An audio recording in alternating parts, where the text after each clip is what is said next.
ماں دوزخ میں نہ جائے، میرا باپ دوزخ میں نہ جائے، میرا چھوٹا بھائی دوزخ میں نہ جائے، میرا بڑا بھائی دوزخ میں نہ جائے، میں خود دوزخ میں نہ جاؤں، میرے بچے دوزخ میں نہ جائے، اگر یہ تصور اس کے ذہن میں ہے تب اسے چاہیے کہ وہ اپنے بھائی کو نماز کے لیے اٹھا دیا کرے.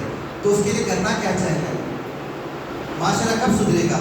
پہلے خود سدھرے تو دوسروں کو سدھاریں گے. اگر ہم خود ہی نہیں اٹھیں گے نماز میں تو دوسروں کو کیا اٹھائیں گے؟ ہم خود ہی عمل نہیں کریں گے تو دوسروں کو کیا تلقین کریں گے، کیا سبق سکھائیں گے؟ خود ہی مصطفیٰ کا جب نام آ جائے درود نہ پڑھیں گے تو دوسروں کو کیا بتائیں گے درود پڑھنے کا طریقہ کیا ہے؟ خود ہی نماز کو نہیں آتے، خود ہی مسجد کی طرف اپنا رخ نہیں کرتے، خود ہی نیک اعمال کی طرف رخ نہیں کرتے، تو پھر یہ کیا شکایت کرتے ہیں اللہ رب العزت سے کہ اے میرے رب ہماری دعا قبول نہیں ہوتی ہے، اے میرے رب ہمیں تو بلائی گھیرے ہوئے، اے میرے رب ہماری جو کاروبار ہے، ہماری جو نوکری ہے، ہمارے جو بھی مصروفیات ہے اس میں برکتیں نہیں ہیں، ہم جو کماتے ہیں اس میں برکتیں نہیں ہیں. لیکن برخلاف دیکھا جاتا ہے جو بندہ دین کے کاموں میں مصروف ہوتا ہے، جو عمل نیک صالح عمل کرتا ہے، وہ مختصر سی کمائی کماتا ہے، لیکن اللہ رب العزت اسی کمائی میں اتنی برکتیں دیتا ہے، اتنی برکتیں دیتا ہے، اس کا گھر کا کرایہ بھی چلا جاتا ہے، اس کا گھر کا راشن بھی آ جاتا ہے، اس کے بچوں کی فیس بھی چلے جاتی ہے، اس کا خود کا گزارا بھی ہو جاتا ہے.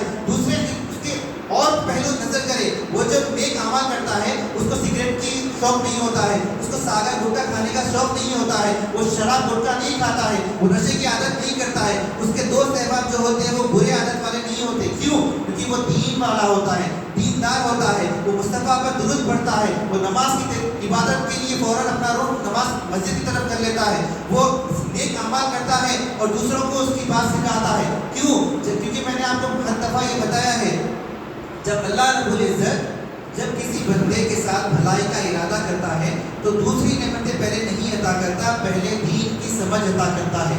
دین کی سمجھ آپ کو جب ملتی ہے نا تو تب بندہ اللہ کے قریب ہوتا ہے. تو جب اللہ آپ کا ہو جاتا ہے تو ساری کائنات ساری خدائی آپ کی ہو جاتی ہے. مطلب کیا؟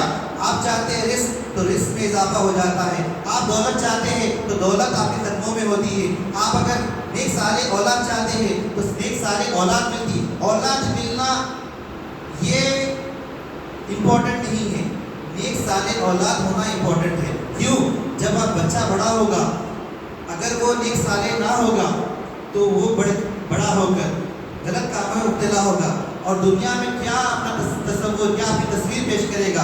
لوگ تو یہی کہیں گے نا کہ فلانا کا بچہ ہے، کیا کرتا ہے، گٹکا کھاتا ہے، کیا کرتا ہے، زنا کرتا ہے، کیا کرتا ہے، چبوتروں پہ بیٹھتا ہے، کیا کرتا ہے، دوسرے بچے جاتے ہیں تو گھور کر دیکھتا ہے، کیا کرتا ہے، بڑے جاتے ہیں تو توہین کرتا ہے، اگر کوئی اپاہج جا رہا ہے تو اس کی بے عزتی کرتا ہے. تو کیا آپ یہ سمجھ رہے ہیں آپ جو تکلیف لوگوں کو دے رہے ہیں؟ مصطفیٰ کریم صلی اللہ علیہ وسلم ارشاد فرماتے ہیں میری امتی کو جب تکلیف ہوتی ہے، مثال کے طور پر جب بندہ چلتے ہوئے گر جاتا ہے تو اس تکلیف کا احساس اس امتی کو بعد میں ہوتا ہے، پہلے مجھے ہوتا ہے. اس کا مطلب کیا ہے؟ آپ جو بیٹھ کر دوسروں کو طنز کر رہے ہیں، دوسروں کو تکلیف دے رہے ہیں، عبادت نہیں کر رہے ہیں، حقوق عبادت میں کمی کر رہے ہیں، لوگوں کا حق مار رہے ہیں، اپنے بھائی کے جو وراثت میں ملی سب چیزوں کو آپ ہڑپ کر رہے ہیں، بازو جو پڑوس گھر بنا رہا ہے اس تکلیف دے رہے ہیں آپ، تو کیا آپ یہ سمجھ رہے ہیں کہ یہ کام کرنے سے اللہ اس کے رسول خوش ہوتے ہیں؟ نہیں، اللہ اس کے رسول ناراض ہوتے ہیں. کیسی ناراضگی؟ جب اللہ کسی سے ناراض ہو جاتا ہے نا تو اسے دوسری چیزیں نہیں چھینتا، پہلے عبادت کا ذوق سے چھین لیتا ہے تاکہ جب وہ بندہ اللہ سے دور ہو جائے اس کے سر سے اللہ کی جب رحمت ہٹ جاتی ہے نا تو بندہ گناہوں میں مبتلا ہو جاتا ہے، فحش کام میں مبتلا ہو جاتا ہے، ایسے گناہوں میں مبتلا ہوتا ہے.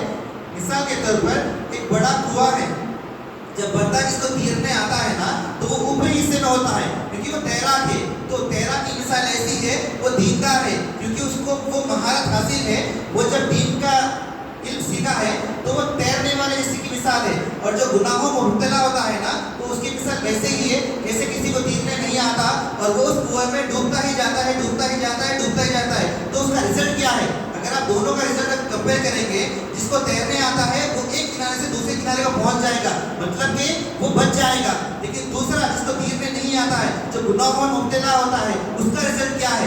پہلے والے کا رزلٹ تو وہ ہے کہ اللہ نے وہ شان سے جنت کو سجایا ہے. جو بندہ اللہ اس کے رسول کی اطاعت اور اتباع کرتا ہے تو وہ جنت ان کے لیے بنائی گئی ہے.